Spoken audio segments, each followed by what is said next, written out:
दुनिया की सबसे पुरानी और सबसे गलत समझी गई कहानी एक ऐसी स्त्री की कहानी जिसे इतिहास ने पाप की जननी कह दिया। लेकिन क्या आपने कभी सोचा, क्या हव्वा ने सच में निषिद्ध फल खाया था, या फिर यह पूरी घटना कुछ और गहरा रहस्य छुपाती है? एक ऐसा रहस्य जिसने मानव इतिहास की दिशा बदल दी। क्या वो फल सिर्फ एक फल था, या फिर उस पेड़ के नीचे कुछ ऐसा हुआ जिसे आज तक किसी ने सही तरह समझा ही नहीं? आज हम खुलासा करेंगे, सृष्टि से लेकर सर्प की चाल तक, हव्वा के मन में उठी पहली हलचल से लेकर पहले पाप की असली जड़ तक। ये कहानी सिर्फ हव्वा की नहीं, ये हम सब की कहानी है। और शायद आप आज पहली बार जानेंगे कि उस क्षण में वास्तव में क्या हुआ था।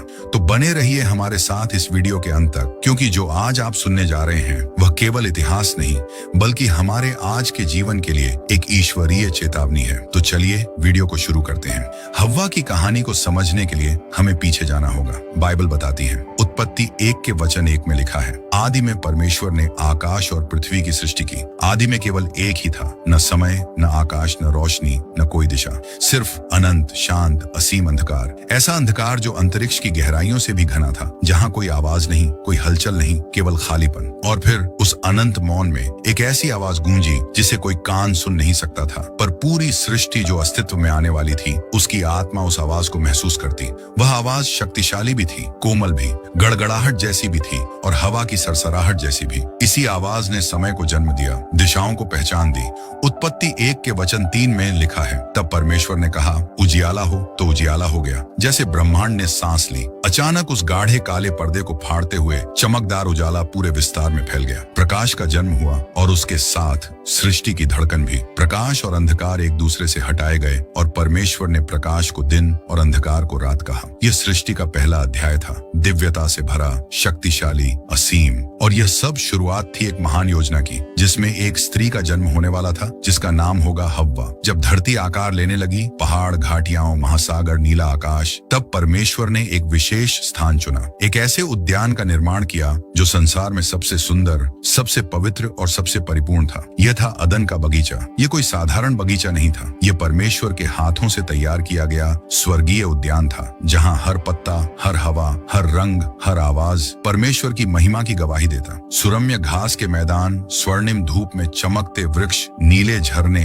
जो चांदी जैसी आवाज में बहते थे। वृक्षों पर ऐसे फल लगे थे जो पृथ्वी पर कहीं और नहीं मिलते।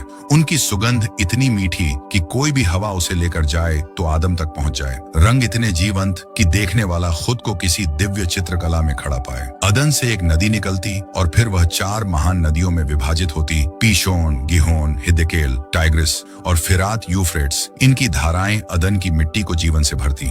जहां जहां बहती, वहां हरी भरी लताएं और नीले कमल खिल उठते। ये नदियां उस बगीचे को केवल सुंदर ही नहीं, बल्कि पवित्र भी बनाती थीं, क्योंकि वे परमेश्वर द्वारा चुने हुए स्वर्ग का रक्त प्रवाह थी। अब समय आ गया कि परमेश्वर अपनी सृष्टि के शिखर को बनाए, वह प्राणी जो परमेश्वर की छवि में होगा। परमेश्वर झुके अदन की मिट्टी को अपने हाथों में लिया। वह मिट्टी साधारण नहीं थी, वह परमेश्वर की सांस को धारण करने योग्य बनाई गई थी। धीमे धीमे परमेश्वर ने रूप दिया, हड्डियां, मांसपेशियां, रक्त, सब कुछ पूर्ण। और जब आकृति बन गई, तब परमेश्वर झुके और अपने ही मुंह से जीवन की श्वास फूंकी, और मिट्टी मनुष्य बन गई। आंखें खुली, और आदम ने जीवन का पहला दृश्य देखा, स्वयं परमेश्वर का चेहरा। उस पल आदम ने केवल सृष्टि को नहीं देखा, उसने प्रेम को, उद्देश्य को और दिव्यता को देखा। परमेश्वर ने आदम को अदन दिखाया, हर वृक्ष, हर पगडंडी, हर नदी। और तब परमेश्वर ने कहा, तू बारी के हर पेड़ का फल निश्चय से खा सकता है, पर भले और बुरे के ज्ञान के वृक्ष का फल न खाना, क्योंकि जिस दिन तू उसे खाएगा, उसी दिन अवश्य मरेगा। यह कोई प्रतिबंध नहीं था, यह प्रेम से दी गई चेतावनी थी। उस वृक्ष का फल केवल स्वाद नहीं था, वह ज्ञान था, और ज्ञान के साथ जिम्मेदारी, और जिम्मेदारी के साथ परिणाम। आदम अकेला था, वह जानवरों के नाम रखता, पर कोई भी उसके जैसा नहीं था। तब परमेश्वर ने कहा, मनुष्य का अकेला रहना अच्छा नहीं। परमेश्वर ने आदम को गहरी नींद में सुला दिया, उसका शरीर शांत हुआ, उसकी सांसें धीमी हुईं, और तब परमेश्वर ने आदम की एक पसली निकाली। उस पसली को उन्होंने खेल खेल में नहीं, बल्कि उसी देखभाल, उसी प्रेम, उसी पूर्णता से आकार दिया जैसे एक कलाकार सबसे सुंदर रचना बनाता है। उनके हाथों में वह पसली धीरे धीरे एक रूप लेने लगी। आंखें, मुस्कान, कोमलता, कृपा और अंत में हव्वा। हव्वा की सुंदरता अदन से भी अधिक थी। उसके चेहरे पर दिव्यता की चमक थी, उसकी आंखों में मासूम रोशनी और उसकी आत्मा में परमेश्वर का शांति का स्पर्श। जब हव्वा को आदम के सामने लाया गया, आदम ने पहली बार महसूस किया कि यह मेरी है, मेरे समान, और वह बोला, यह तो मेरी हड्डियों में से हड्डी और मेरे मांस में से मांस है। अब अदन पूर्ण था। प्रकाश, हवा, जल, वृक्ष, धूप और परमेश्वर की छवि में बने दो जीव, आदम और हव्वा। वे दोनों पवित्र थे, निर्दोष, न पाप, न शर्म, न चिंता। वे एक दूसरे के साथ चलते, अदन की नदियों में पानी के छींटों से खेलते, फलों की महक में खो जाते, परमेश्वर से प्रतिदिन संवाद करते। देवदूत बगीचे के चारों ओर पहरा देते, चमकदार, उन्नत, शक्तिशाली। जहां जहां वे खड़े होते, वहां सोने सी चमक फैल जाती। अदन सचमुच पृथ्वी पर स्वर्ग था और आदम और हव्वा उसकी आत्मा। उन्हें नहीं पता था कि भविष्य में क्या होने वाला है, और न ही यह कि उनके एक निर्णय से संपूर्ण मानवता की कहानी बदल जाएगी। लेकिन अभी वे प्रेम में थे, शांति में थे और अपने सृष्टिकर्ता के साथ पूर्ण संगति में जी रहे थे। अदन में दिखाई देने वाला सर्प कोई साधारण जीव नहीं था। उत्पत्ति में वह एक प्राणी के रूप में दिखता है, परंतु बाइबल एक और पुस्तक में उसका असली परिचय उजागर करती है। बाइबल बताती है, प्रकाशित वाक्य 12 के वचन 9 में लिखा है, और वह बड़ा अजगर अर्थात वही पुराना सांप जो इब्लीस और शैतान कहलाता है और सारे संसार का भ्रमाने वाला है, पृथ्वी पर गिरा दिया गया और उसके दूत उसके साथ गिरा दिए गए। यानी वह केवल एक सांप नहीं था, वह था लूसीफर, जो कभी स्वर्ग का सबसे सुंदर, सबसे बुद्धिमान, सबसे चमकदार स्वर्गदूत था। लूसीफर ने हमेशा बुराई नहीं की थी। वह परमेश्वर द्वारा रचा गया था, प्रभा से भरा, तेजस्वी, संगीत का स्वामी, बुद्धि का भंडार। परंतु एक दिन उसके भीतर एक विचार अंकुरित हुआ, मैं केवल स्वर्गदूत क्यों रहूं? मैं उसके जैसा क्यों न बनूं? सब मेरे आगे झुकें, मेरी उपासना करें। स्वर्ग में शांति का साम्राज्य टूट गया। स्वर्गदूतों के बीच फुसफुसाहटें शुरू हुई। लूसीफर कुछ नया सोच रहा है, वह और शक्तिशाली बनना चाहता है। और फिर वह दिन आया जब लूसीफर और उसके साथ खड़े 1/3 स्वर्गदूतों ने परमेश्वर के विरुद्ध विद्रोह किया। स्वर्ग में युद्ध हुआ। माइकल और उसके स्वर्गदूत बनाम लूसीफर और उसके अनुयायी, और अंत में लूसीफर गिरा, स्वर्ग से, महिमा से और परमेश्वर की उपस्थिति से। अब वह प्राचीन सर्प बन चुका था, धोखे का पिता, अंधकार का राजकुमार और सत्य का विरोधी। अब तुम्हें समझना होगा लूसीफर अदन में क्यों आया, क्यों उसने आदम और हव्वा को निशाना बनाया। उत्तर सरल है, ईर्ष्या। वह देख नहीं सकता था कि मनुष्य जो उससे कम शक्तिशाली था, परमेश्वर के साथ इतना घनिष्ठ चल रहा है। वह नहीं सह सकता था कि आदम और हव्वा को वह स्थान मिला जिसे वह हमेशा के लिए खो चुका था। इसलिए उसने जो युद्ध स्वर्ग में हारा था, उसे वह पृथ्वी पर जीतना चाहता था। सर्प के सामने 2 विकल्प थे, आदम या हव्वा, और उसने हव्वा को चुना। क्यों? हव्वा नहीं थी। अदन की सुंदरता, परमेश्वर की कृपा और प्रेम ने उसे कोमल बनाया था। उसने संसार की बुराई नहीं देखी थी, न छल, न धोखा, न रणनीति। मासूम व्यक्ति को धोखा देना आसान होता है। हव्वा भावनात्मक रूप से संवेदनशील थी। वह हर नई चीज पर आश्चर्य करती, हर आवाज पर ध्यान देती और हर अनुभव को दिल से महसूस करती। लूसीफर जानता था, संवेदनशील हृदय पर शब्दों का प्रभाव गहरा होता है। हव्वा वह थी जिसे देखकर आदम मुस्कुरा पड़ता था। उसके निर्णय आदम तक पहुंचते थे, और यदि हव्वा गिरे, आदम को गिराना आसान होता। लूसीफर रणनीतिक था। उसने वह मार्ग चुना जिससे पूरी मानव जाति को गिराया जा सके। लूसीफर का विद्रोह कोई छोटा विचार नहीं था। यह एक ऐसा तूफान था जिसने स्वर्ग की नींव हिला दी थी। यशायाह 14 के वचन 12 में लिखा है, हे भोर के चमकने वाले तारे, तू क्यों कर आकाश से गिर पड़ा है? तू जो जाति जाति को हरा देता था, तू अब कैसे काट कर भूमि पर गिराया गया है? लूसीफर का दिल धीरे धीरे ऊंचा होता गया। वह सोचता, मैं सिंहासन पर चढ़ूंगा, मैं बादलों से ऊपर चढ़ जाऊंगा, मैं परम प्रधान के समान हो जाऊंगा। उसकी महत्वाकांक्षा सीमाओं से परे थी। वह सिर्फ एक स्वर्गदूत नहीं रहना चाहता था, वह उपासना का केंद्र बनना चाहता था। गर्व अंधा कर देता है। लूसीफर को लगा कि वह परमेश्वर के बिना भी चमक सकता है।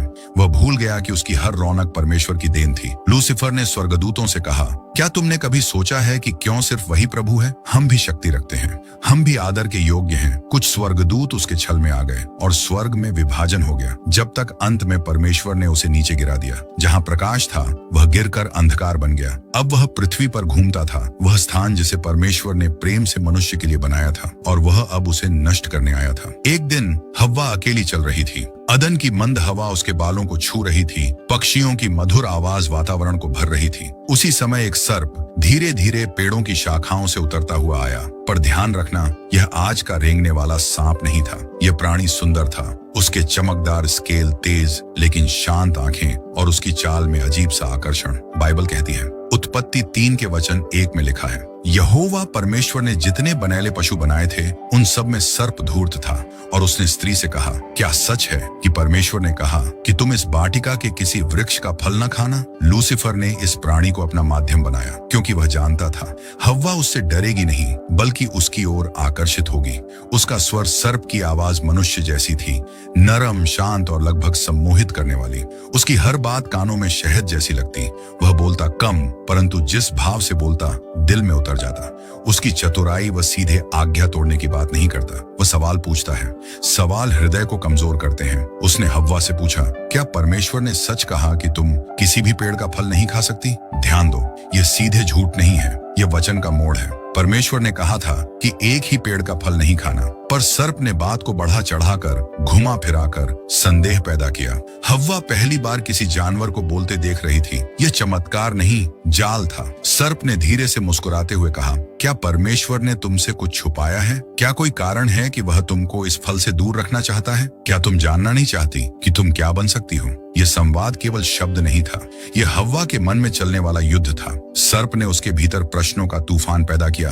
परमेश्वर ने ऐसा क्यों कहा? क्या वह कुछ विशेष शक्ति हमसे छुपा रहा है? क्या यह फल वास्तव में बुरा है या सिर्फ मुझे डराया गया है? क्या सच में तुम मर जाओगी? सर्प ने पूछा, पर आवाज में शंका नहीं, विश्वास था। तुम नहीं मरोगी, बल्कि तुम परमेश्वर के समान बन जाओगी। उसने हव्वा की उत्सुकता को छेड़ा। जो मासूम था अब सोचने लगा, जो पवित्र था अब निर्णय की दहलीज पर खड़ा था। यह सर्प की सबसे बड़ी रणनीति थी। पहले सवाल, फिर आधा सच, फिर पूरा झूठ जो सत्य जैसा लगता है। हव्वा देख रही थी, पेड़ सुंदर था, फल चमक रहा था और सर्प के शब्द उसके मन में गूंज रहे थे। अदन का माहौल बदलने वाला था। यह संवाद, यह मुलाकात, यह एक क्षण मानव इतिहास का सबसे निर्णायक पल बनने वाला था। अदन की सुबह शांत थी। हल्के सुनहरे प्रकाश में बगीचे के फूल ऐसे चमक रहे थे जैसे स्वयं स्वर्ग ने उन्हें रंगा हो। अदन कोई साधारण स्थान नहीं था, यह परमेश्वर के हाथों द्वारा रचा गया वह संसार था जहाँ कोई दर्द, कोई बुराई और कोई डर नहीं था। बगीचे के मध्य में 2 वृक्ष अत्यंत विशेष थे। एक जीवन का वृक्ष जिसकी पत्तियों से अनंत जीवन की झलक मिलती थी, दूसरा भले और बुरे के ज्ञान का वृक्ष। हव्वा कई बार इस वृक्ष के पास गुजर चुकी थी, लेकिन आज कुछ अलग था। क्या फल वास्तविक था या प्रतीकात्मक? वह फल किसी भी अन्य फल जैसा नहीं था। उसके भीतर एक अद्भुत रहस्य छिपा था, एक ऐसा ज्ञान जिसे परमेश्वर ने मानव को स्वयं सुरक्षित रखने को कहा था। उसकी चमक ऐसी थी जैसे किसी दीपक में धीमी रोशनी जल रही हो। हव्वा जब वृक्ष के पास खड़ी होती तो लगता फल में कोई हल्का सा कंपन है, मानो कोई उसे बुला रहा हो। उसकी सुगंध अदन के किसी अन्य फल से बिल्कुल अलग, मधुर, मृदु और अजीब तरह से आकर्षक। उसका आकर्षण हव्वा समझ नहीं पा रही थी कि वह क्यों इतना मन को खींचता है। क्या यह केवल सुंदरता थी या उसके भीतर कुछ और छिपा था? वह समझ नहीं पाती कि आकर्षण क्यों बढ़ रहा है, लेकिन उसे पता था कि परमेश्वर ने इसे छूने तक से मना किया है। वह वृक्ष के पास खड़ी थी कि तभी बगीचे की झाड़ियों के बीच कुछ हरकत हुई। हव्वा ने पलट कर देखा, एक सर्प, लेकिन सिर्फ सर्प नहीं, अदन का सबसे चतुर प्राणी। उसकी आंखों में एक चमक थी, उसकी आवाज में एक ऐसा सुर जो मन को तुरंत अपनी ओर आकर्षित करे। सर्प धीरे धीरे आगे आया और मुस्कुराया जैसे वह कोई पुराना परिचित हो। सर्प की मनोवैज्ञानिक रणनीति क्या सच है? उसने मधुर स्वर में कहा कि परमेश्वर ने तुमसे कहा कि तुम बगीचे के किसी भी वृक्ष का फल न खाना। एक साधारण प्रश्न, लेकिन उसके भीतर छिपा था संदेह का बीज। हव्वा तुरंत बोली, नहीं, हम सब वृक्षों का फल खा सकते हैं, पर इस वृक्ष का फल नहीं। अगर हम इसे छुएंगे भी तो मर जाएंगे। सर्प हंसा, एक धीमी खतरनाक हंसी। तुम नहीं मरोगी, उसने फुसफुसाकर कहा। हव्वा ने सर्प के शब्द सुने और एक अनजाना झटका उसके मन में उठा। नहीं मरूंगी? तो फिर परमेश्वर ने ऐसा क्यों कहा? हव्वा के मन में पहली बार प्रश्न जन्मा। उसकी मासूमियत ने उसे प्रश्न पूछने नहीं दिया था, लेकिन आज शक का पहला बादल उभरा। सर्प ने वृक्ष की ओर इशारा किया, यह फल तुम्हारी आंखें खोल देगा। तुम परमेश्वर जैसी बन जाओगी, भले और बुरे का ज्ञान रखने वाली। हव्वा के भीतर 2 भाव टकरा गए, आज्ञाकारिता और आकांक्षा, भय और आकर्षण, विश्वास और जिज्ञासा। वह सोचने लगी, क्या परमेश्वर मुझसे कुछ छिपा रहे हैं? सर्प मुस्कुराया, परमेश्वर जानते हैं कि तुम यह फल खाओगी तो तुम बदल जाओगी, तुम कुछ और बन जाओगी, कुछ महान। हव्वा के भीतर का संघर्ष और तेज हो गया। उस क्षण हव्वा वृक्ष को घूरती रही। हर पत्ता, हर सुगंध, हर चमक उसके दिल पर एक एक दस्तक दे रही थी। क्या हव्वा सच में फल खाती है? हव्वा ने अपना हाथ बढ़ाया, लेकिन उसका मन अभी भी कांप रहा था। क्या ये पाप है? क्या ये ज्ञान है? क्या ये आजादी है? क्या खाना एक प्रतीक है? कुछ विद्वान कहते हैं फल खाना मतलब ज्ञान प्राप्त करना। कुछ कहते हैं यह आज्ञा तोड़ने का प्रतीक था। कुछ कहते हैं यह आध्यात्मिक पतन था, एक मानसिक छल। लेकिन कहानी में उस क्षण हव्वा ने वास्तव में फल को छुआ। उसके हाथों में वह गर्म लगा, जैसे उसके भीतर कोई शक्ति हो। उसने एक गहरी सांस ली और फल को अपने होंठों तक ले गई। एक काट, इतिहास बदल गया। आकाश स्थिर हो गया। बगीचे का संगीत रुक गया। हव्वा के शरीर में एक अजीब सी गर्मी फैल गई। पहली बार उसने अपने भीतर एक ऐसा एहसास महसूस किया जो उसने पहले कभी नहीं महसूस किया था। जिज्ञासा से जन्मा ज्ञान और ज्ञान से जन्मा भय। हव्वा धीरे से मुड़ी। उसके हाथ में अभी भी फल था। आदम उसकी तरफ चलकर आया, धीमे शांत कदमों से, जैसे उसे कुछ गड़बड़ महसूस हो रही हो। हव्वा, तुमने क्या किया? हव्वा की आंखों में एक अनोखी चमक थी, ज्ञान की और पतन की भी। ये फल अद्भुत है, ये तुम्हें भी बदल देगा। लो, खाओ। आदम स्तब्ध था। पहली बार हव्वा उसे अजनबी लगी। उसने सोचा, क्या मैं अकेला रह जाऊंगा? क्या हव्वा मुझसे दूर हो जाएगी? क्या मैं परमेश्वर की आज्ञा मानूं या हव्वा का साथ दूं? आदम ने हव्वा की आंखों में देखा, उसका डर, उसका अकेलापन और उसका बदल गया मन। अगर मैं नहीं खाऊंगा तो हम अलग हो जाएंगे। और उसने फल ले लिया। एक पहला काट और मानव जाति का पहला पतन हो गया। आदम के मस्तिष्क में भी वही गर्मी फैल गई, वही ज्ञान, वही डर। और अचानक उनकी आंखें खुल गईं और जो पहला एहसास आया वह था शर्म। बाइबल कहती है, रोमियो 5 के वचन 12 इस प्रकार लिखा है, इसलिए जैसा एक मनुष्य के द्वारा पाप जगत में आया और पाप के द्वारा मृत्यु आई और इस रीति से मृत्यु सब मनुष्यों में फैल गई, इसीलिए कि सबने पाप किया। उस पल अदन का पूरा वातावरण बदल गया। पहली बार उन दोनों ने अपने शरीर को देखा और शर्म का अनुभव किया। पहली बार उन दोनों को डर महसूस हुआ। पहली बार उन दोनों ने छिपने की इच्छा महसूस की। यह सिर्फ एक फल नहीं था, यह एक द्वार था जिसके पार मानव इतिहास का सबसे अंधकारमय अध्याय शुरू हुआ। अदन के ऊपर बादल छा गए, हवा की शांति कांप उठी और बगीचा जो आनंद का स्थान था अब एक अनजानी बेचैनी से भर गया। पाप का जन्म हो चुका था और उसके साथ दर्द, मृत्यु और संघर्ष की एक अनंत लड़ाई। यह सब एक छोटे से वृक्ष के नीचे एक निर्णय के कारण मानव जाति की नियति बदल गई। अदन का बगीचा अपनी शांत लय में बह रहा था, परंतु उस दिन वातावरण में कुछ ऐसा था जो पहले कभी नहीं था। हल्की हवा तो वही थी, पर उसमें छुपा भय नया था। हव्वा और आदम पतों के बीच झाड़ियों के पीछे छिपे थे। उनके दिल तेजी से धड़क रहे थे। उनको अपने शरीर पर लगे पत्ते भी भारी लग रहे थे। पहली बार उन्हें नंगे होने की शर्म महसूस हुई थी। तभी अदन में एक गहरी, गंभीर और फिर भी प्रेम से भरी ध्वनि गूंजी। परमेश्वर बगीचे में उतर रहे हैं। उस ध्वनि में शक्ति भी थी और शांति भी, बिल्कुल वैसे जैसे कोई पिता अपने बच्चों को बुलाता है। हवा की सरसराहट अचानक अलग सी हो गई, जैसे पेड़ स्वयं झुक रहे हों, जैसे रोशनी स्वयं मार्ग बना रही हो।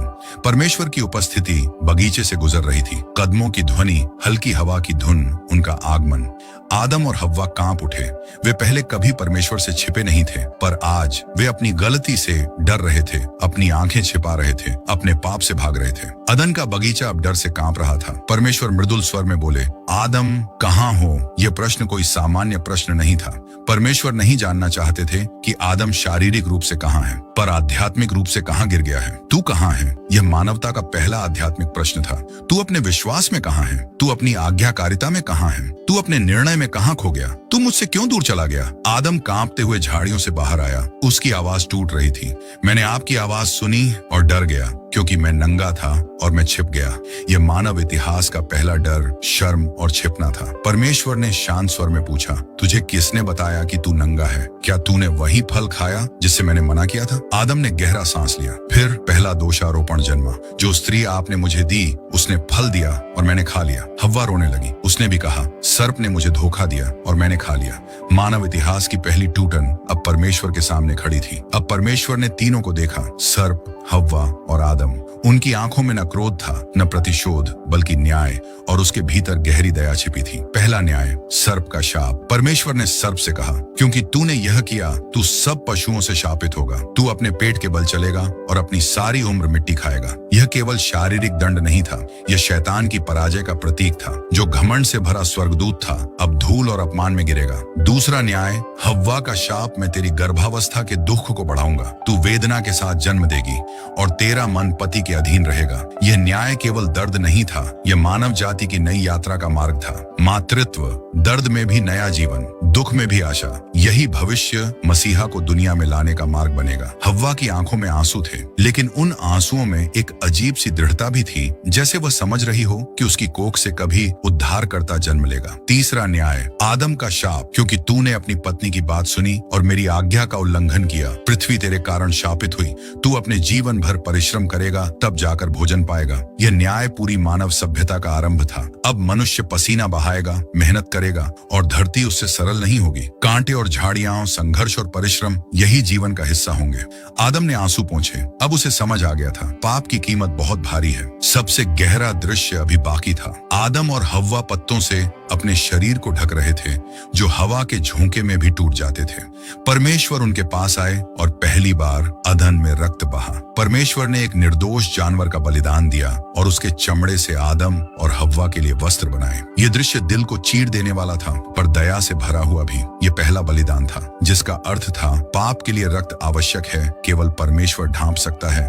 दया न्याय से बड़ी है। यह भविष्य के उस बलिदान का संकेत था, जो किसी दिन मनुष्य के पाप को पूरी तरह ढक देगा। अब परमेश्वर ने उस वचन को बोला जो पूरी बाइबल की नींव है, जिसे प्रोटो इवेंजेलियम कहा जाता है। पहला सुसमाचार, मैं तेरे सर्प और स्त्री के बीच वैर उत्पन्न करूंगा और तेरे वंश और स्त्री के वंश के बीच भी।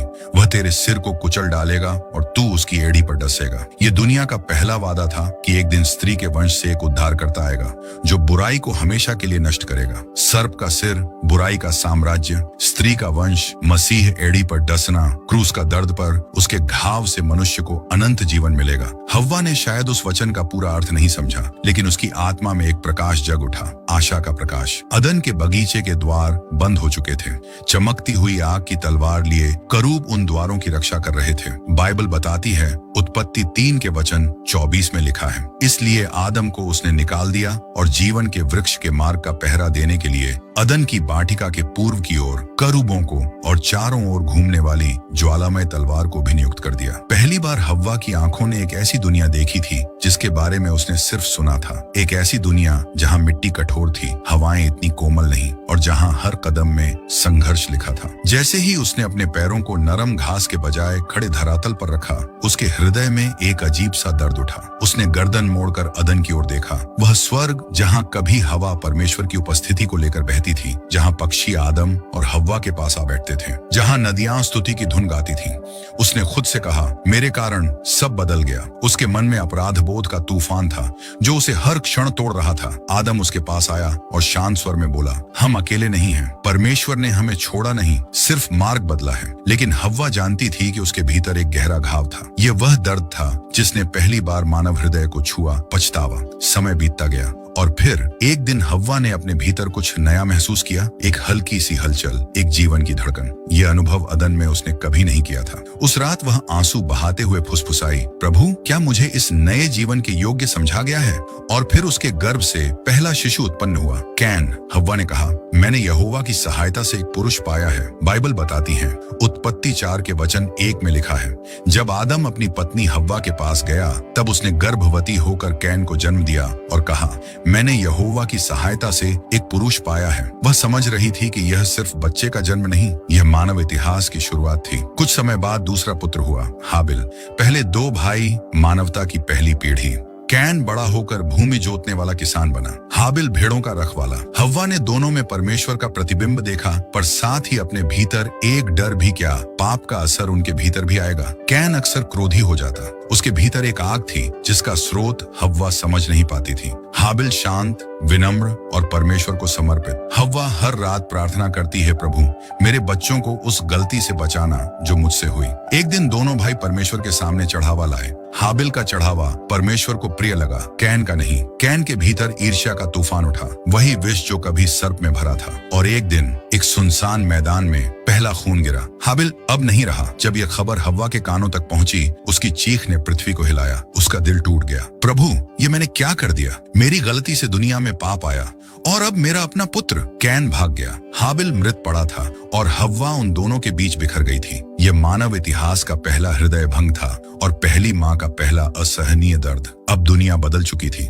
मिट्टी कांटों से भरी, हवाओं में संघर्ष और मनुष्यों के दिलों में पाप का बीज उग चुका था। हव्वा धीरे धीरे समझने लगी कि उसके एक छोटे से निर्णय के परिणाम पीढ़ियों तक फैलेंगे। यह प्रश्न सदियों से पूछा जाता रहा है। अनुसार उत्पत्ति के यह एक वास्तविक वृक्ष का फल था। बाइबल बताती है, उत्पत्ति 2 के वचन 17 में लिखा है, पर भले या बुरे के ज्ञान का जो वृक्ष है उसका फल तू कभी ना खाना, क्योंकि जिस दिन तू उसका फल खाए उसी दिन अवश्य मर जाएगा।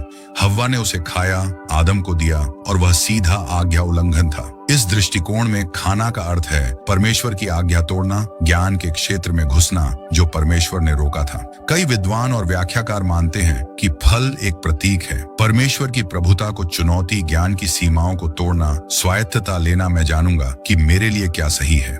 यह एक आध्यात्मिक विद्रोह था, न कि सिर्फ खाने का कार्य। कुछ विद्वानों के अनुसार सर्प ने हव्वा के मन में संदेह बोया, भ्रम फैलाया, उसके विचारों को मोड़ा। इस दृष्टिकोण में खाना का अर्थ है मन की हार, सर्प के झूठ को स्वीकारना जिसने पाप को जन्म दिया। हव्वा वृद्ध हो चुकी थी, चेहरे पर समय की रेखाएं थीं, पर आंखों में अभी भी अदन की यादें चमकती थीं। एक रात उसने अपने बच्चों और पोतों को बुलाया, धीमे स्वर में बोली, मेरी संतानों सुनो, मैं वह स्त्री हूँ जिसने अदन को देखा था, मैं वह भी हूँ जिसने स्वर्ग खो दिया। उसकी आंखों में आंसू आ गए। सर्प का धोखा मीठा था। उसने कहा कि मैं परमेश्वर के समान हो जाऊंगी, लेकिन परमेश्वर के समान बनने की चाह में मैं परमेश्वर से दूर हो गई। कुछ पल चुप रहकर बोली, मैंने उस फल को सिर्फ हाथों से नहीं, अपने हृदय से खाया था। उसके शब्द झरने की तरह बहते गए। पर याद रखना, परमेश्वर ने हमें दंड दिया पर त्यागा नहीं। उसने हमारे लिए वस्त्र बनाए, हमारी शर्म को ढका और वादा किया कि एक दिन स्त्री का वंश सर्प का सिर कुचल देगा। उत्पत्ति 3 के वचन 15 में लिखा है, और मैं तेरे और इस स्त्री के बीच में और तेरे वंश और इसके वंश के बीच में बैर उत्पन्न करूंगा। वह तेरे सिर को कुचल डालेगा और तू उसकी एड़ी को डसेगा। मैंने पाप को जन्म दिया, पर एक दिन मेरा ही वंश मसीहा उद्धार लेकर आएगा। यह हव्वा की आत्मा का सबसे सच, सबसे नम्र, सबसे पवित्र स्वीकार था। हव्वा की कहानी सिर्फ एक प्राचीन घटना नहीं, यह मानव आत्मा का दर्पण है। यह सिर्फ एक छोटी गलती नहीं, यह एक आत्मिक दीवार है जो मनुष्य और परमेश्वर को अलग कर देती है।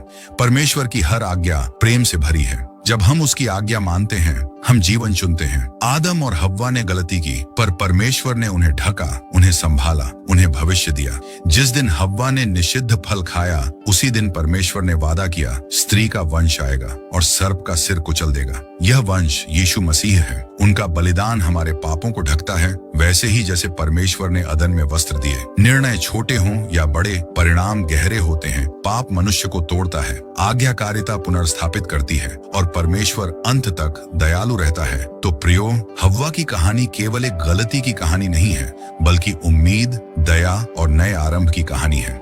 हम सब अपनी अपनी जिंदगी में कभी न कभी गिरते हैं, गलत फैसले लेते हैं, लोगों की बातों में आ जाते हैं या अपनी ही कमजोरी में फंस जाते हैं। लेकिन याद रखें, परमेश्वर गिरावट नहीं देखते, वह हमारे उठने का इंतजार करते हैं। हव्वा ने गलती की, लेकिन परमेश्वर ने उसे फिर भी नहीं छोड़ा। और यही संदेश आज हमारे लिए भी है। आप कितनी भी दूर चले गए हों, वापस आने के लिए एक कदम काफी होता है। अगर इस कहानी ने आपको कुछ सिखाया है, अगर आपके दिल को छुआ है, अगर आपको लगा कि आज की ये यात्रा आपको और सच्चाई के करीब ले आई है, तो हमारे इस प्रयास को सपोर्ट करें, वीडियो को लाइक करें, अपने दोस्तों के साथ शेयर करें और ऐसी ही बाइबल आधारित गहरी कहानियां पाने के लिए चैनल को सब्सक्राइब जरूर करें, क्योंकि आपकी एक क्लिक हम तक नहीं बल्कि लाखों लोगों तक प्रकाश पहुंचाती है। धन्यवाद। परमेश्वर आपको आशीष दे।